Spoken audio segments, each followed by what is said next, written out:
In our Washington mansion, dinner is a silent war. My father sees a perfect family, but I see the predator who crushed my pride under her combat boot. My stepsister didn't just join our home, she invaded my soul, dismantling my identity piece by piece. She took my tradition, my books, and my will. And tonight, she is coming for the rest. I should hate her, but my knees are already beginning to tremble.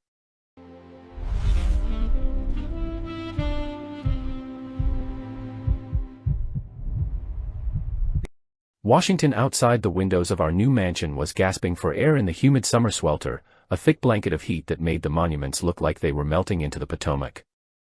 Inside, however, a sterile coolness reigned, smelling of expensive mahogany polish and the faint, waxy scent of unlit candles.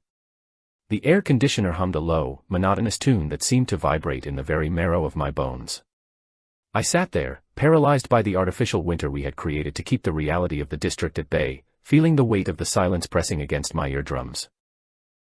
My father sat at the head of the long dining table, his face glowing with the insufferable pride of a man who believed he had successfully engineered a utopia. He looked at the crystal glasses and the heavy silver cutlery as trophies of his new existence. To him, this house was a fortress built upon the wreckage of two former lives, a fresh start polished to a high sheen. He moved with a calculated grace, as if he feared that any sudden gesture might shatter the fragile glass dome he had constructed over our heads. His new wife sat to his right, a woman with the regal bearing of an ancient queen, her skin the color of deep espresso against the cream-colored upholstery.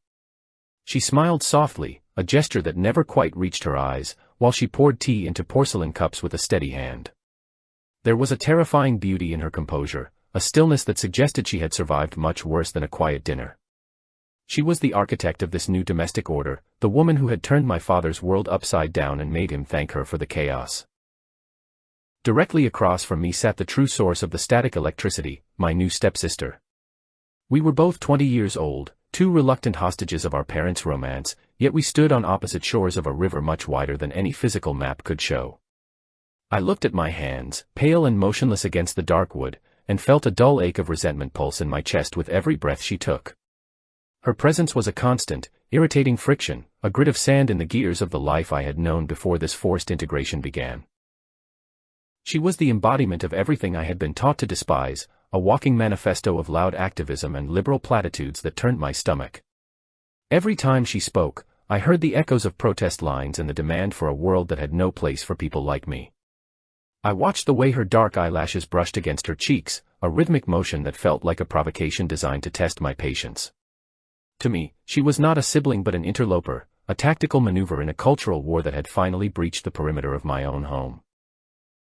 The dinner proceeded in an exquisite, suffocating silence, punctuated only by the clink of sterling silver against fine china. The food on my plate, an elaborate roast that smelled of rosemary and burnt sugar, remained untouched as I maintained my mask of indifference. Each sound was magnified in the stillness, the scrape of a chair or the swallow of wine sounding like thunderclaps in the hollow space between us. I could feel the humidity of the city outside trying to claw its way through the glass, a reminder of the raw, unpolished world she championed. The air in the room thickened with the scent of lilies from the centerpiece, their fragrance so heavy it felt almost funereal. I watched my father laugh at some minor remark made by his wife, his eyes crinkling with a happiness that felt like an insult to my memories. He saw two well-behaved young adults finally finding common ground, a bridge being built across the racial and political divides he wanted to ignore. He had no idea that beneath the surface of his perfect dinner party, a dark and visceral exchange was brewing between his daughter and his son. The table was a theater of unspoken expectations, where every gesture was a line in a script we had been forced to memorize. I watched the steam rise from the tea, swirling in the shafts of light that filtered through the heavy velvet drapes. My father was so convinced of our contentment that he didn't notice the way the air had turned brittle. We were two different worlds colliding under one roof, while the city outside continued to burn with the very tensions he claimed to have solved with this marriage, yet the real fire was sitting right across from me. I shifted in my seat, the silk of my tie feeling like a noose as I struggled to maintain an expression of polite boredom. Her eyes were fixed on her plate, but I could feel her awareness of me, a magnetic pull that made the hair on my arms stand up.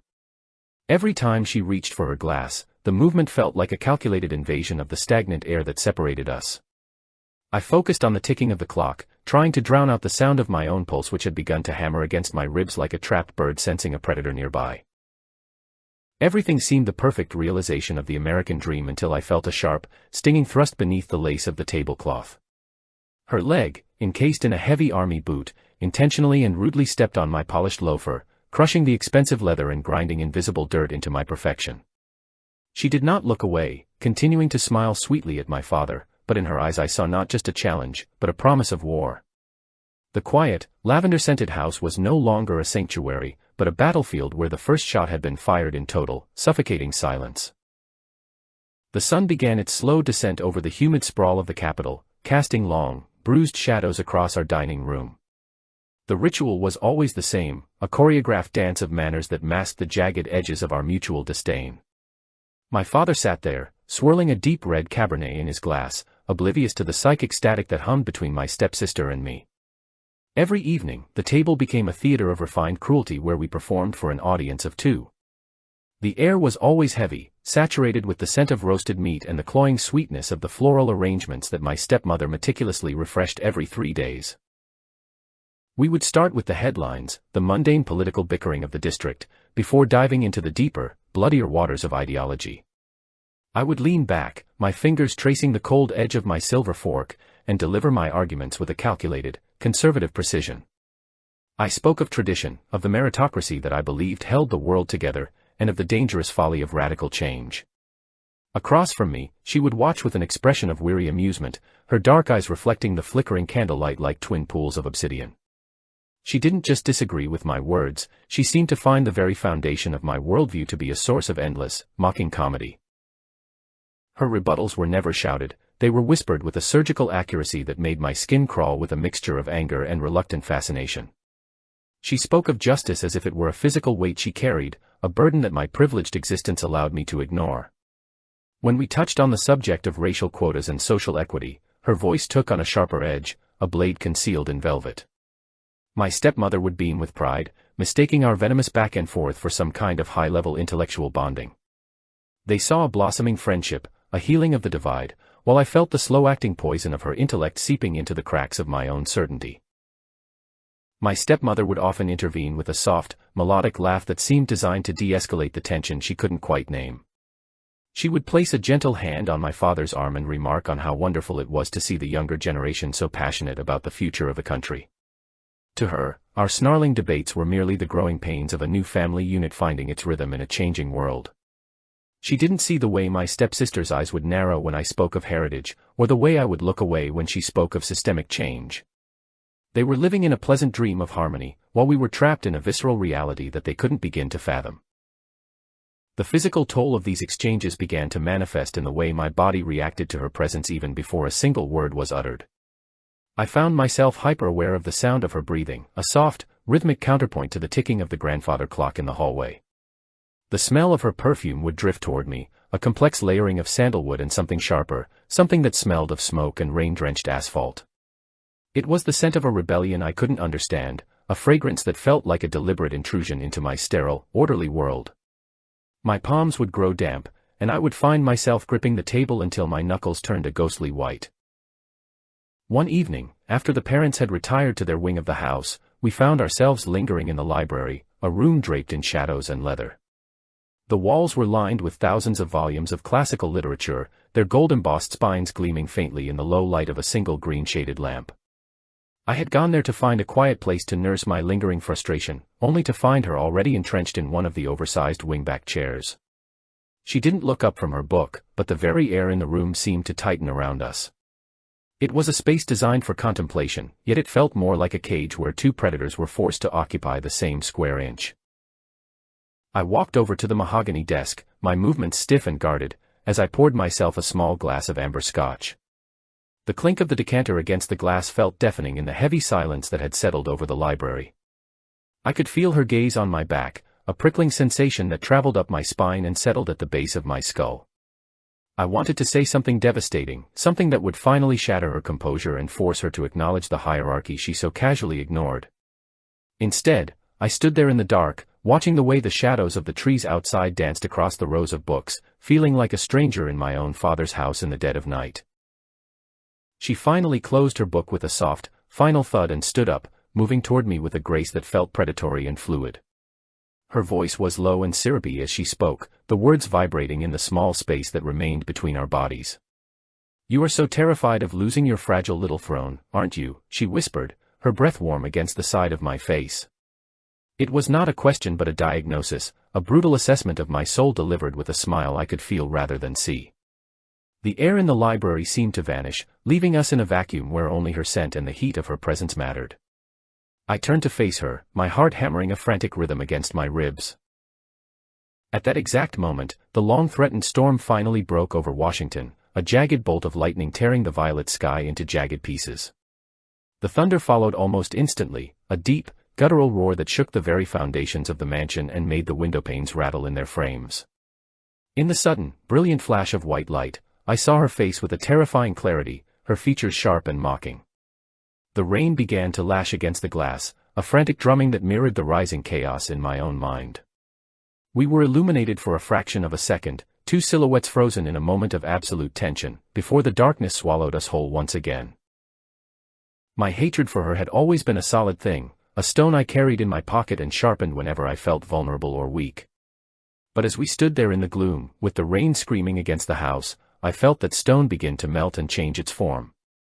The anger was still there, hot and jagged, but it was being overtaken by a thick, suffocating sensation that I refused to name. It was a hunger that had no basis in logic, a primitive urge to bridge the gap between us and crush the words right out of her throat.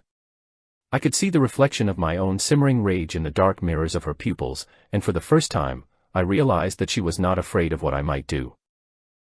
It was a realization that tasted like copper and salt, a bitter acknowledgement that my supposed superiority was nothing more than a thin veil of smoke. She didn't just understand my weaknesses, she seemed to have catalogued them with the cold efficiency of a librarian filing away a damaged manuscript. Every time I tried to assert my dominance through logic or tradition, she would find the one loose thread that threatened to unravel the entire tapestry of my argument. This wasn't just a clash of ideas anymore, it was a psychological siege, and I was the one whose walls were slowly crumbling under the weight of her relentless, silent assault. I felt naked before her, stripped of every defense. She stepped even closer, her hand rising to brush against the lapel of my jacket with a touch so light it was almost a hallucination. The heat emanating from her skin was staggering, a living force that seemed to defy the chilled air of the air-conditioned library. I could feel the texture of her dress under my fingertips as I reached out to steady myself, my hand landing on her waist with a sudden, desperate grip. The contrast between my pale skin and the rich depth of hers was startling in the dim light, a visual representation of everything that should have kept us apart. Instead of pushing me away, she leaned into the contact, her eyes never leaving mine as the storm raged outside. I wanted to dominate her, to use my strength to finally put an end to the intellectual games and the constant, biting social commentary. I wanted to see her break, to see the activist mask crumble and reveal something raw and submissive underneath my hands. But as I tightened my hold, I realized with a sickening jolt of adrenaline that she was the one in control of the silence. She wasn't fighting me, she was waiting for me to surrender to the very thing I had spent months trying to suppress.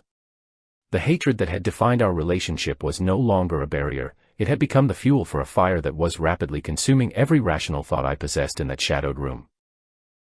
The hatred finally shifted its state of matter, transforming from a cold, hard resentment into a liquid, all-encompassing lust that left no room for breath. It was a dark romance written in the language of enemies, a connection forged in the fires of mutual contempt and sharpened by the friction of our differences. I could feel the pulse in her neck beating against my thumb, a rapid and insistent drumming that matched the frantic tempo of my own heart. There was no escape from the realization that I wanted her more than I had ever wanted anything in my entire life. The world outside the library, with its rules and its politics and its expectations, had ceased to exist for us. The smell of sandalwood and smoke was now so thick it felt like I was breathing in her very essence, an intoxicating cloud that clouded my judgment. Every argument we had ever had, every insult we had traded across the dinner table, seemed to culminate in this single, heavy moment of anticipation. The storm continued to lash out at the city, but here, surrounded by the silent witnesses of ancient books and family portraits, we were in the eye of a different kind of tempest. I knew that once I crossed this line, there would be no going back to the way things were before the wedding. My neatly ordered world was about to be burned to the ground, and I was the one holding the match. The darkness of the library felt like a physical weight, pressing us together until there was no space left for anything but the sound of our breathing. I looked down at her, seeing the way the occasional flash of lightning illuminated the triumph in her expression, and I knew she had won this round before it even began. My hatred had been my armor, my protection against the reality of who she was and what she did to my senses, but now that armor lay in pieces at my feet. There was no salvation to be found in the shadows, only the terrifying, wonderful certainty of my own downfall. I leaned down, the space between us vanishing as the final remnants of my restraint were swept away by the wind. The hallway was a velvet-lined tomb, the air thick with the residue of my father's expensive cigars and the heavy scent of floor wax. Every step I took toward her room felt like a deliberate violation of the house's sacred, artificial peace. My heart was a frantic drum, beating against the cage of my ribs with a violence that made my vision blur at the edges. I could hear the storm outside, a distant roar of rain that seemed to be cheering for the chaos I was about to unleash. I reached for the brass handle, the metal cold and unforgiving against my palm, and I twisted it with a sudden, jerky motion that offered no warning. I entered her sanctuary without the courtesy of a knock, a silent declaration of my intent to reclaim the ground I had lost. The room was a stark contrast to the sterile perfection of the rest of the mansion, a cluttered landscape of radical posters and stacks of worn books. It smelled of damp earth from the open window and the lingering, spicy scent of the incense she burned to drown out the smell of our father's world. She was sitting on the wide windowsill, her silhouette framed by the jagged lightning that continued to tear through the dark Washington sky. She didn't flinch, didn't startle, and didn't even turn her head as I closed the door. Her calmness was an insult, a final piece of evidence that she viewed my presence as nothing more than an expected annoyance. I walked across the room, my boots heavy on the hardwood floor, cutting through the shadows until I stood directly in front of her. She finally turned her head, her dark eyes reflecting the chaotic light from outside with a terrifying, steady clarity. There was no fear in her expression, only a vast, cool ocean of indifference that made my blood boil with a renewed, frantic energy. I wanted to see her break, to see the arrogance wash away and be replaced by the recognition of my own power. I reached out and grabbed her shoulders, my fingers digging into the soft fabric of her shirt until I could feel the heat of her skin. I pulled her toward me, trying to force her to look up at me, to acknowledge the physical hierarchy that I believed was my ultimate trump card. I wanted to see her eyes widen with the realization that I could crush her spirit as easily as I could bruise her flesh. I was a man of tradition, a believer in the strength of my lineage, and I was determined to use that strength to finally put her in her place. But as I stared down at her, she remained as still as a statue. She let me hold her, her body relaxed and pliable under my grip, which only served to heighten the frantic desperation rising in my throat. The silence between us was so heavy it felt like a physical weight, a thick blanket of tension that was rapidly becoming unbearable.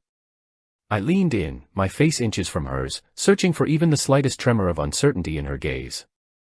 Instead, I found a spark of something much more dangerous, a flicker of knowing that suggested she had been waiting for this exact moment of weakness. My resolve began to tremble, but I was already too far gone to turn back from the edge of the abyss.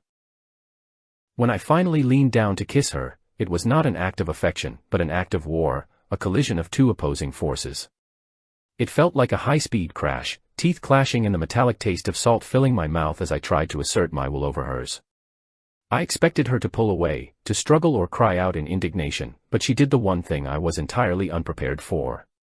She kissed me back with a ferocity that matched my own, her mouth a furnace that seemed to consume the very air I was trying to breathe. It was a brutal, wordless exchange that stripped away every shred of my supposed moral superiority. Her hands moved with a calculated precision, rising not to push me away, but to pull me deeper into the very chaos I had initiated. I felt her fingers tangle in my hair, her grip firm and uncompromising, guiding my movements as if she were the one directing this dark and twisted dance. Every attempt I made to dominate the situation was met with an expert countermove, a subtle shift in her weight or a change in the pressure of her touch. I was losing my grip on the narrative I had built for myself, the story of the powerful son reclaiming his kingdom from the clever, manipulative interloper. To my absolute horror, I discovered that my aggression was being absorbed and neutralized by her profound, ice-cold experience. She wasn't just reacting to me, she was anticipating my every impulse, leading me down a path of her own choosing with a terrifying ease.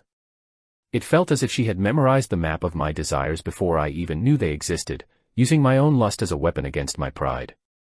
I was a novice in a game she had mastered long ago, and every second we spent locked together in the dark was a further erosion of the person I thought I was. The room seemed to spin as the power shifted. There was no tenderness in our proximity, only the raw, jagged friction of two people trying to tear the truth out of each other. Every touch was an accusation, a physical manifestation of the resentment that had been simmering between us since the day our parents met. I felt as if I were being hollowed out, my anger being replaced by a terrifying, hollow submission that I couldn't seem to fight. She was stronger than me, not in muscle, but in the sheer, unyielding density of her spirit. She was the one holding the line, while I was the one crumbling into 1,000 unrecognizable pieces on her floor. The night seemed to stretch into an eternity of shadows and heavy breathing, a fever dream of skin and secrets that I could never tell. I became a passenger in my own body, watching from some distant, cold height as I followed her lead into the dark. My ideology, my politics, and my sense of self were all being incinerated in the heat of her presence, leaving nothing behind but a raw, aching need. I had come to her room to prove my dominance, to assert my place at the top of the mountain, but I was finding that the mountain had never belonged to me in the first place. I felt the shift in the atmosphere as the storm outside began to die down, the frantic drumming of the rain turning into a rhythmic, steady drip. The room was beginning to turn a pale, sickly gray as the first hints of dawn touched the horizon over the city. I was exhausted, my limbs feeling like lead weights as the adrenaline finally began to drain from my system.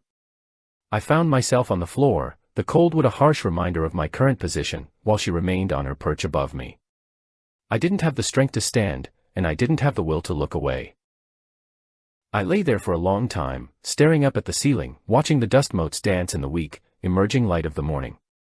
My mind was a shattered mirror, reflecting back 100 different versions of my own failure, each one more painful than the last. I could hear the sounds of the house waking up, the distant clink of a coffee pot and the muffled voices of our parents in the kitchen. They were preparing for another day of their beautiful, artificial dream, entirely unaware of the wreckage that lay just a few doors down the hall. I felt like a ghost haunting my own life. She finally looked down at me, her face partially obscured by the shadows, but her eyes were as bright and sharp as ever. There was no love in that gaze, no softness to offer me comfort after the destruction she had visited upon my soul. Instead, I saw the cold, hard triumph of a victor who had just secured a valuable and unexpected trophy. She didn't have to say a word to convey the message that my life was no longer my own. I was her discovery, her experiment, and her toy, all wrapped into one broken package. The silence in the room was absolute, a final period at the end of my story. I closed my eyes, trying to find some remnant of the man who had entered this room only hours ago, but that man was gone. In his place was someone I didn't recognize, someone who had been broken and remade in the image of her will. I could feel her presence hovering above me like a bird of prey, watching and waiting to see what I would do next. The injustice of it all was a bitter pill, a realization that my world had been turned upside down and there was no one to blame but myself. I was trapped in the very trap I had tried to set for her. The sunlight was beginning to fill the room now, illuminating the posters on the walls and the stacks of books that she used to build her world. I looked at the poster nearest to me, a call for revolution and change, and I realized with a sickening jolt that she had already achieved her goal. She had dismantled the old order within these four walls, and I was the primary casualty of her success. My father would call us to breakfast soon, and I would have to walk down those stairs and pretend that nothing had changed. I would have to look him in the eye and lie. I took a deep breath, the air in the room still smelling of her incense and the fading storm, and I tried to find the strength to move. My body felt alien, a collection of aches and sensations that I couldn't quite process. She remained on the windowsill, a queen surveying her domain, and I knew that the war was over. I had lost everything I thought I valued, but as I looked up at her one last time, I felt a terrifying, shameful sense of relief. The burden of being the person I was supposed to be had been lifted, replaced by the weight of her absolute control. I finally managed to push myself up, my movements slow and clumsy as I prepared to leave the room and face the day. She didn't move to help me, nor did she offer a single word of parting as I walked toward the door.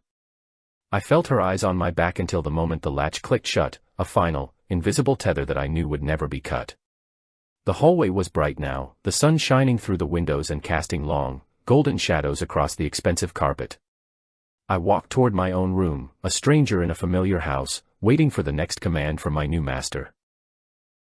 The morning light in the dining room felt like a spotlight illuminating the stage of my own defeat. I watched my father laugh, a sound that seemed to echo off the high ceilings and mock the silence in my soul. He was so convinced that the peace between us was a victory for his new family vision.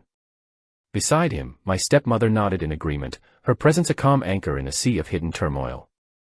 I kept my eyes fixed on the silver spoon, seeing my own distorted reflection in its polished surface. The smell of freshly brewed coffee filled the air, but it tasted like ash in my mouth as I forced a polite smile. My father reached across the table to pat my hand, his palm warm and heavy with a fatherly pride that felt like a leaden weight. He spoke of how wonderful it was to see us finally getting along, of the bridge we were building over our differences. He did not see the way my stepsister's gaze remained fixed on me, a steady and unwavering pressure that demanded my complete attention. To him, we were the perfect picture of modern unity, a success story he could tell his colleagues at the firm. He was blinded by his own desire for harmony, entirely unaware that the sun he thought he knew was slowly being erased. The first subtle shift in the power dynamic happened before we even left the house that morning. I was standing in the foyer, adjusting my silk tie in the mirror, when she appeared behind me like a shadow. She didn't say a word, but her reflection in the glass was enough to make my hands tremble against the fabric.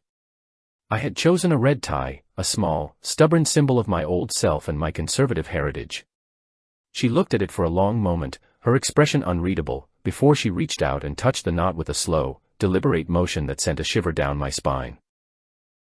"You will wear the blue one today," she whispered, her voice a soft command that vibrated in the small space between us. It wasn't a suggestion or a request, it was a decree issued by a sovereign who knew her subject had no choice but to obey. I felt the heat of her breath against my ear, a humid reminder of the night before and the surrender that still burned in my memory. My fingers moved automatically, untying the red silk and letting it fall to the floor like a dead leaf.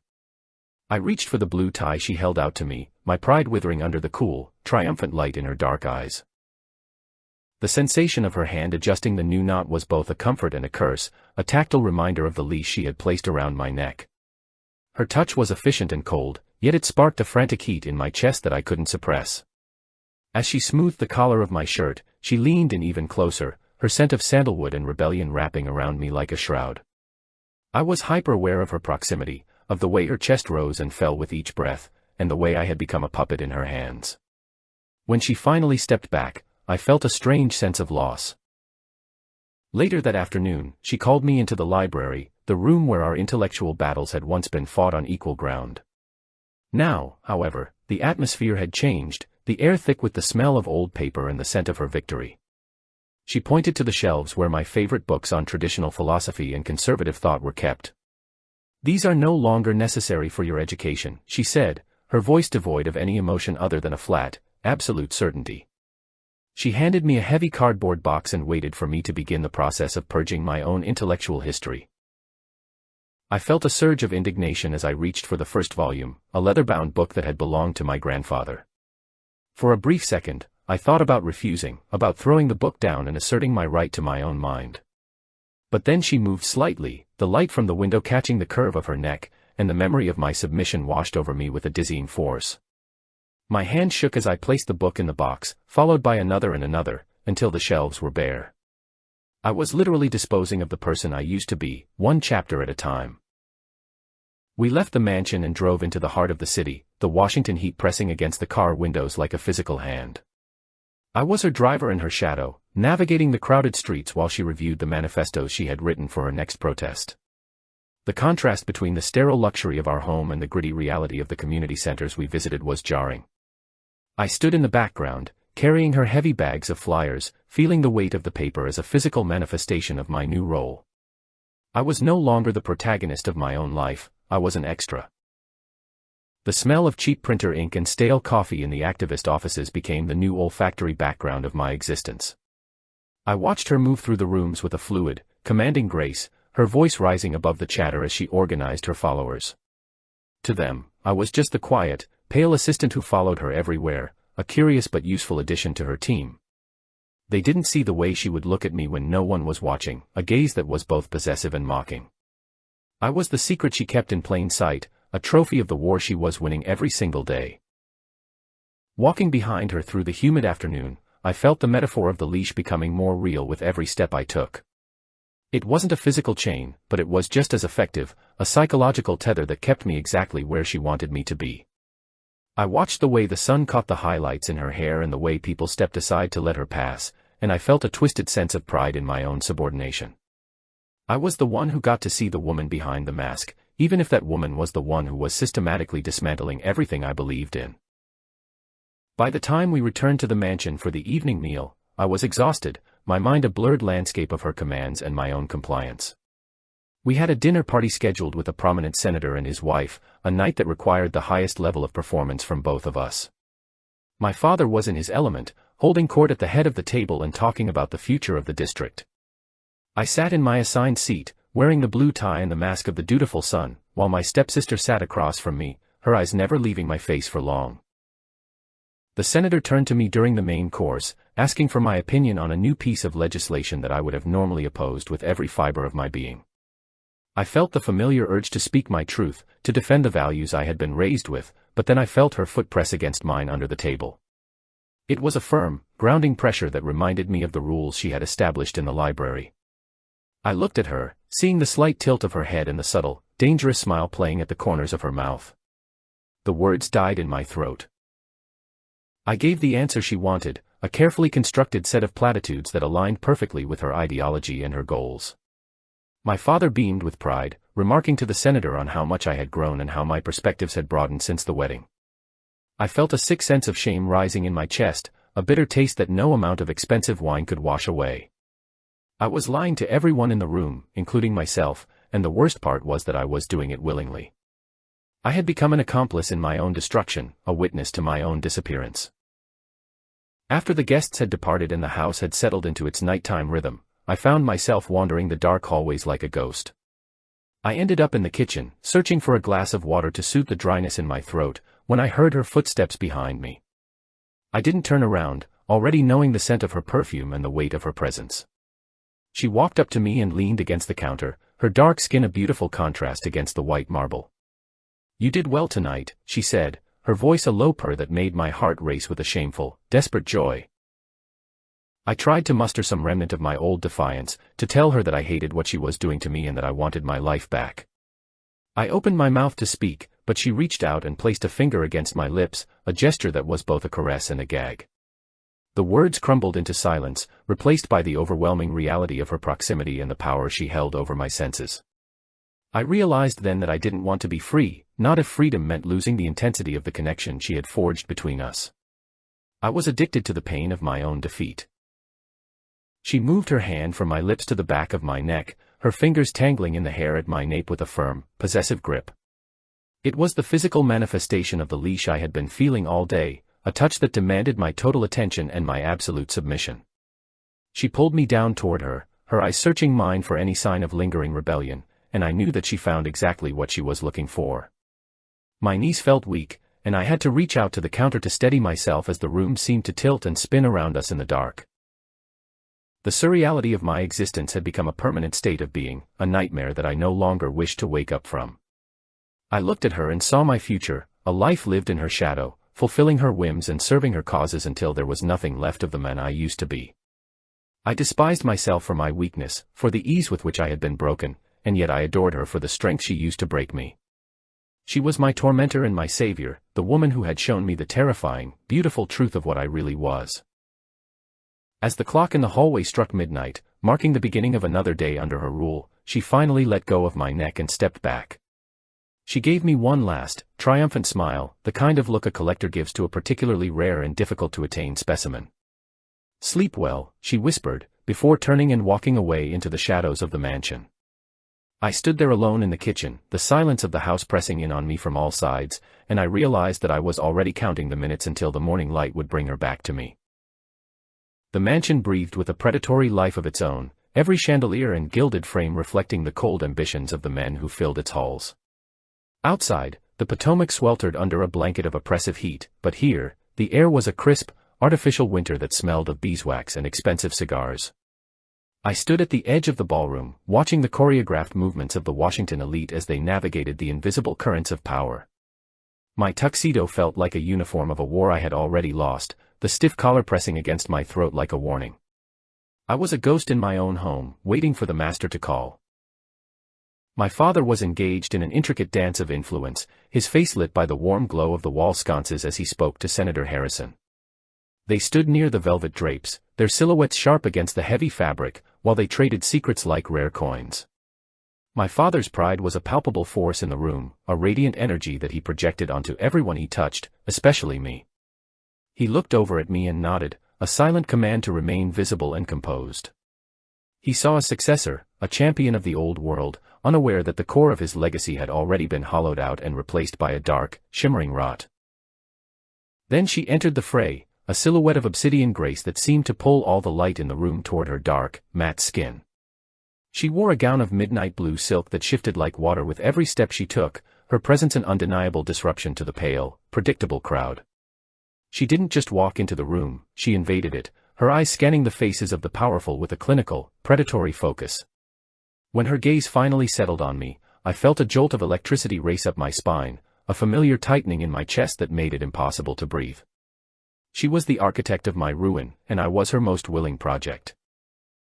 She moved toward my father with the fluid elegance of a queen, her smile a masterpiece of deception that charmed the senator instantly. I watched as she touched my father's arm, a gesture so seemingly innocent that it masked the absolute ownership she held over the men standing 3 feet away. The risk of our shared secret was a heavy, intoxicating drug in my veins, a needle of adrenaline that sharpened my senses until the world felt raw. Every time she spoke, her low, syrupy voice vibrated through the floorboards, anchoring me to her position. I was a satellite caught in the gravitational pull of a black sun, unable to break away. The air between us was thick with the residue of the library and the shadows of her bedroom, a secret language written in the friction of our proximity. She stood so close that I could smell the sandalwood on her skin, a fragrance that felt like a sacrilege in this temple of political posturing. My father continued his lecture on fiscal responsibility, his voice a droning background noise to the frantic pounding of my heart. She glanced at me, her obsidian eyes flashing with a wicked, silent challenge that dared me to blink. The danger of discovery was no longer a threat, it was a necessary fuel, the only thing that made me feel alive in this room full of wax figures. Suddenly, she shifted her position, her hand sliding down from my father's arm to rest momentarily against the small of my back as she leaned in to laugh at the senator's joke. It was a brief, searing contact that felt like a brand, a physical reminder of the hierarchy she had established behind closed doors. My breath hitched, a sharp sound lost in the cacophony of the reception, and I felt my knuckles turn white as I gripped my glass. She was playing with fire in a room full of gunpowder, and I was the fuse. The thrill of the gamble was a suffocating pleasure, a dark ecstasy that overshadowed every moral lesson I had ever been taught by my father. She leaned toward me, her lips brushing past my ear as if she were merely sharing a family confidence with her brother. The heat of her breath was a violent intrusion into the chilled air of the mansion, a sensory assault that made my vision blur. "You will go to the sideboard and bring me the silver lighter on the mahogany tray," she whispered, her command a low vibration that bypassed my reason. It was a servant's task, a petty whim designed to test the strength of the leash she had fastened around my neck. I looked at her, searching for a spark of mercy, but found only the cold, hard triumph of a master who knew her subject. I moved with the mechanical obedience of a puppet, cutting through the sea of tuxedos to fulfill her desire. Every step I took felt like a betrayal of my heritage, a public display of the internal collapse that had been orchestrated by her hands. I found the lighter, its cold metal a stark contrast to the fever burning in my palms, and returned to her side within seconds. My father was still talking, his back partially turned to me as he gesticulated to emphasize a point about the national debt. I handed her the silver object, my fingers brushing against the obsidian warmth of her palm, and felt the final remnants of my pride wither and die. She took the lighter with a graceful nod, her eyes never leaving the senator's face as she continued to play the role of the perfect, integrated daughter. I stood there, a broken piece of the American dream, watching her manipulate the most powerful men in the city with a terrifying ease. She was a perfect mechanism, a clockwork of ambition and intellect that used their own prejudices and desires against them. I saw how she listened, how she smiled at the right moments, and how she gently steered the conversation toward her own hidden goals. She was the most dangerous enemy this world had ever known, and I was her most loyal soldier. I watched her through a haze of scotch and psychological exhaustion, seeing the way the light caught the dark sheen of her skin. She was beautiful in a way that felt like a warning, a dark romance written in the blood of my old identity. My father was so convinced of his own success that he couldn't see the wolf sitting at his table, or the way his son had become its shadow. The irony of his pride was a bitter taste in my mouth, a sharp acidity that I washed away with another sip of the amber liquid. I realized then that my conservative ideals were nothing more than thin, brittle paper, easily consumed by the fire she carried within her. The reception continued for hours, a blur of faces and phrases that held no meaning for me anymore. I followed her like a ghost, moving when she moved, standing where she stood, my will entirely submerged in the dark current of her intentions. I saw her charm the wives of judges and the heads of think tanks, her activism masked by a layer of refined etiquette that made her message palatable to the elite. She was infiltrating the very heart of the system she despised, and she was using me as her Trojan horse. I felt a strange, twisted pride in being the instrument of my own world's destruction, a servant to her magnificent, dark vision. The realization that there was no way back to my former life was a profound, crystalline certainty that filled me with a terrifying joy. My future, the one my father had carefully mapped out for me since I was a child, had been sacrificed on the altar of her will. I no longer cared about the law, the firm, or the reputation of our family name. These things were the playthings of children, compared to the raw, visceral reality of the connection she had forged between us. I had abandoned my throne to sit at her feet, and the cold floor felt more like home than any chair at the head of the table ever could. I found a perverse kind of peace in my own subordination, a tranquility that only those who have truly surrendered can ever understand. Being a toy in the hands of a woman I was supposed to hate was a sweetness far more potent than any freedom I had ever dreamed of possessing. Her control was absolute, a heavy velvet shroud that covered my mind and directed my impulses with a surgeon's precision. I looked at my hands, the hands that had once gripped leather-bound books of philosophy, and saw that they now belonged to her.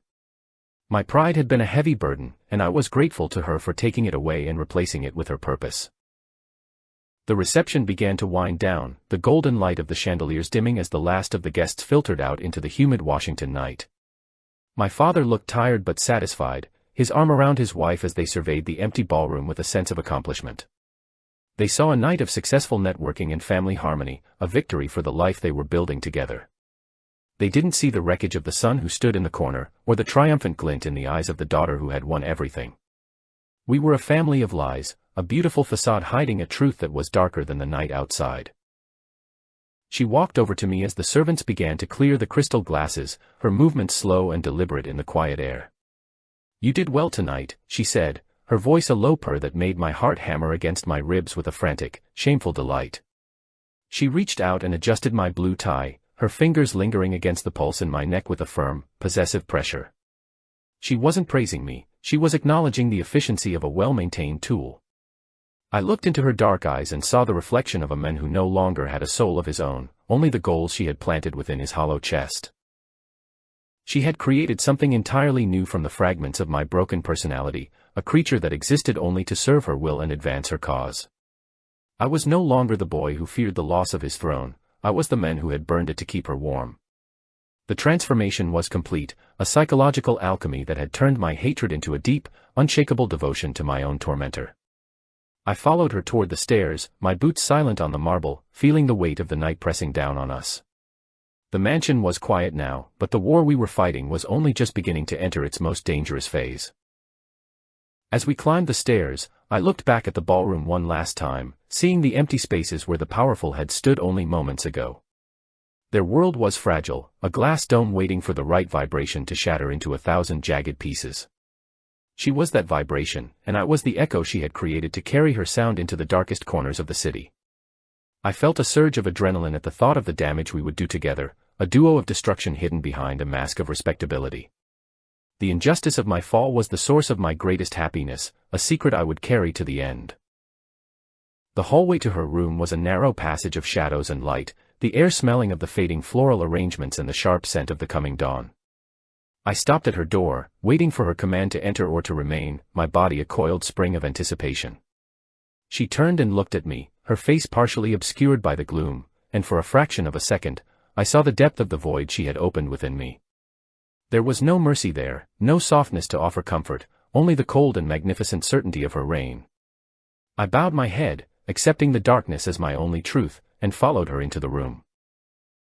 365 days had bled into each other since the storm first broke over our lives, leaving me a permanent resident of the shadows. I stood on the familiar stone terrace, watching the humid evening air of Washington wrap around the white marble monuments like a damp, heavy shroud. The city below was a sprawling theater of ambition and secrets, a place where truth was a currency that few could afford to spend. I felt the vibration of the capital in my teeth, a low hum of power that matched the static tension always simmering beneath my skin. The sky was a bruised, violent shade of crimson, painting the Capitol dome in a color that looked startlingly like fresh blood spilled across a white canvas. It was a beautiful, disturbing sight that seemed to mirror the internal wreckage of the person I had once pretended to be in this very house. I gripped the wrought iron railing, my knuckles appearing as pale as bleached bone against the dark, weathered metal. The scent of blooming jasmine and wet asphalt rose from the gardens, a thick and intoxicating fragrance that signaled the beginning of another long, humid summer night. My father sat at the head of the glass-topped table, his face illuminated by the soft, golden glow of the flickering candles and the dying embers of the sun. He looked years younger, his skin polished and glowing with the deep, insufferable satisfaction of a man who believed he had conquered every obstacle in his path. To him, the past 12 months had been a masterclass in domestic engineering, a successful integration of two disparate worlds into one harmonious unit. He saw a bridge where there was only a cage, and he smiled at the silver cutlery as if it were a mirror of his own perfection. He raised his crystal glass, the expensive vintage swirling like liquid rubies in the dim light, and looked at us with an expression of profound, unearned pride. He began to speak of our amazing friendship, his voice a steady and resonant baritone that filled the quiet air of the terrace with empty platitudes. He spoke of how the friction of our early days had been tempered into a solid, unbreakable bond that served as an example to everyone in their social circle. I listened to his words, and they felt like dry leaves crunching under the boots of a soldier who had long since surrendered. My father's wife sat beside him, the moonlight catching the regal curve of her neck and the deep, obsidian warmth of her skin. She offered a soft, knowing smile that never quite reached the analytical depths of her eyes, a gesture of silent approval for the narrative my father was constructing. She was the queen of this house, the silent partner in the deconstruction of my former life, and she played her role with a terrifyingly effective grace. Between the two of them, they had built a fortress of lies, a sanctuary of pretense where they could ignore the dark reality sitting right across the table. As my father continued his toast, detailing the prestigious career and the political appointments he had already planned for my future, I felt a familiar, cold weight settle in my chest. He spoke of the firm, of the heritage I was meant to uphold, and the traditional values that would guide my path through the corridors of power. Every word was a heavy stone being added to a wall that I no longer had the strength or the desire to climb. I was a passenger in a vehicle he was driving toward a destination I had already abandoned in the dark of the library a year ago. Then, with a sudden and practiced fluidity, her hand slid beneath the heavy linen tablecloth and came to rest with a possessive, heavy weight upon my knee. I felt a sharp, involuntary jolt ripple through my entire body, a physical flinch that I struggled to mask as a simple shift in my seating. Her palm was hot, a searing intrusion that felt like a brand being pressed into my flesh, reminding me of the hierarchy that truly governed our lives. My breath hitched in my throat, a tiny, fractured sound that was lost in the droning melody of my father's optimistic, blind rambling. She did not look at me immediately, instead keeping her gaze fixed on her own glass with a look of bored, aristocratic detachment. But her fingers began to exert a slow, rhythmic pressure, a command for attention that was absolute and required no verbal confirmation. I looked at her, seeing the way the twilight caught the sharp planes of her face and the triumph hidden in the corners of her mouth. She looked flawless, a symbol of progress and the hope of a new America, a woman who had mastered the art of being a predator while wearing the mask of an activist. She was a perfect mechanism of influence, a creature of the new world who had successfully infiltrated the very heart of the establishment she claimed to despise. I watched the way she nodded at my father's remarks, her performance so nuanced and convincing that even I felt a flicker of admiration for her skill. She was the one who truly controlled the room, the one who directed the flow of the conversation and the destiny of the men sitting next to her. Beneath the table, her grip tightened just a fraction more, a sharp reminder that my obedience was the only thing keeping our world from shattering. I obediently lowered my head, looking down at my own pale hands as they rested motionless against the dark fabric of my trousers.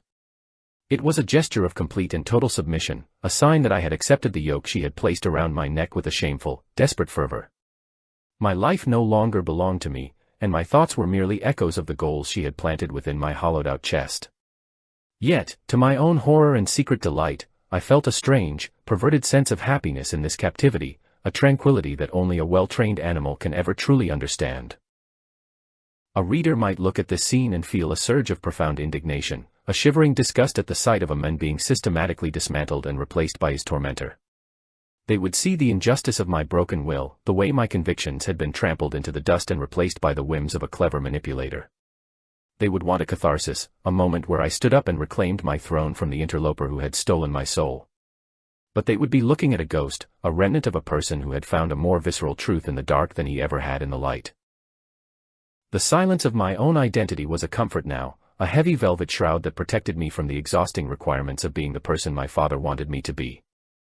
I had found a dark romance in my own defeat, a connection that was forged in the fire of mutual contempt and hardened into a permanent state of servitude.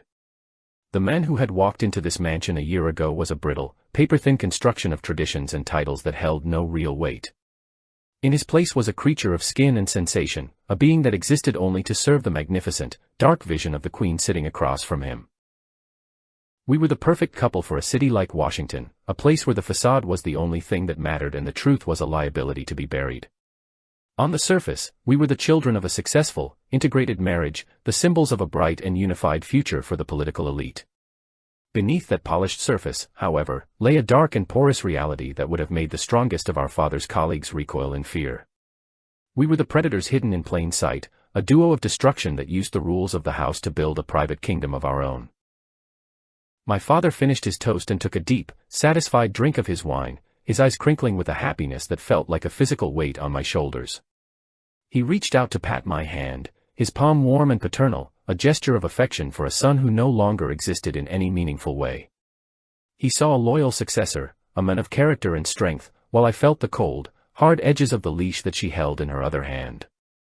The irony of his pride was a bitter, metallic taste in my mouth, but I swallowed it along with the wine, a perfect actor in his favorite play. My stepmother laughed, a melodic and resonant sound that seemed to dance across the terrace and vanish into the humid night air. She spoke of our future travels and the holiday plans she was making, her voice a calm and steady anchor in the sea of hidden turmoil. She was as blind as her husband, her maternal instincts entirely bypassed by the clinical, masterful performance her daughter delivered every single day. They were living in a pleasant dream of harmony, a fantasy world where they had solved the racial and political divides of a nation by simply inviting them into their dining room. I looked back at her, and for a second, our eyes locked in a silent exchange that was more honest than anything my father had said in the last 12 months. I saw the depth of the void she had opened within me, and the way she had filled it with her own ambitions and her own terrifying, beautiful will. There was no mercy in her gaze, no softness to offer me comfort after the destruction she had visited upon my spirit. There was only the cold, magnificent certainty of her reign, and the realization that I was the primary trophy in her conquest of our father's world. I felt a surge of adrenaline as I realized that this was my final destination, the conclusion of the story that had begun with a heavy army boot on a polished loafer. The injustice of my fall was the source of my greatest happiness, a secret I would carry behind my mask of respectability until the day I died. I was the voluntary slave in my own father's house, a man who had traded his freedom for the heat of a betrayal so deep it had become a new kind of morality. The sun finally vanished below the horizon, leaving the terrace in a wash of deep, velvety purple shadows. In this new world of ours, there was a frightening and ultimate kind of justice, a balance that had been restored through the systematic dismantling of the old guard. The city below was preparing for another night of intrigue and power plays, but they were amateurs compared to the silent war we were winning every single hour.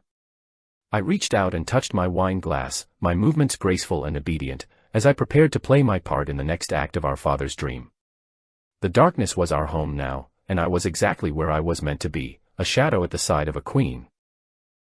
She finally moved her hand, but the phantom heat of her touch remained on my knee, a permanent marker of her ownership that I could feel through the fabric of my trousers. She gave me one last, triumphant smile before turning her attention back to my father, her face once again a mask of refined, dutiful daughterhood. I watched her and felt a deep, unshakable peace in my own corruption, a tranquility that only those who have truly surrendered to the abyss can ever know. The house was quiet now, the air smelling of lavender and old money, a perfect facade for the darkness that lived within. We sat there together as the stars began to appear in the black Washington sky, a family of 4 who were as connected as they were divided. My father spoke of his legacy, entirely unaware that he was looking at the woman who had already stolen it, and the son who had helped her do it. The bloody red of the sunset had faded, leaving only the cold and certain light of the moon to illuminate the terrace. I closed my eyes and breathed in the scent of sandalwood and wet asphalt, a man who had lost his soul and found something much more potent in the wreckage of his own perfect life. I realized then that my old beliefs and my traditional heritage were nothing more than ghosts, whispers of a world that no longer had any claim on my reality. The transformation was absolute, a psychological alchemy that had turned my hatred into a deep and abiding devotion to my own tormentor. I was her shadow, her tool, and her trophy, and in that knowledge, I found a satisfaction that no amount of power or prestige could ever provide. The injustice was the truth, and the truth was that the victor had taken everything, leaving only a beautiful, silent shell to inhabit the Father's house.